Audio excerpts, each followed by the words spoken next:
Is your Peachtree accounting data a time warp because of incorrect dates messing up your reports? Let's jump right into fixing those date discrepancies by first navigating to the Tasks menu located at the top of your Peachtree window. Click on it. From the drop-down menu, select System. This action opens up a new set of system-related options within Peachtree.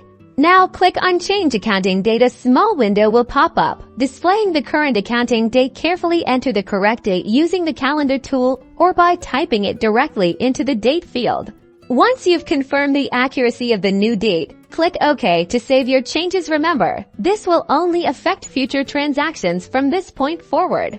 To correct dates on past transactions, open a specific transaction, like an invoice or payment, and directly edit the date field to reflect the accurate date. Save the changes to the transaction. With these simple steps, you can adjust your Peachtree accounting dates, correcting transactions, and ensuring accurate record keeping for a smooth accounting cycle. Don't forget to like and subscribe for more Peachtree tips.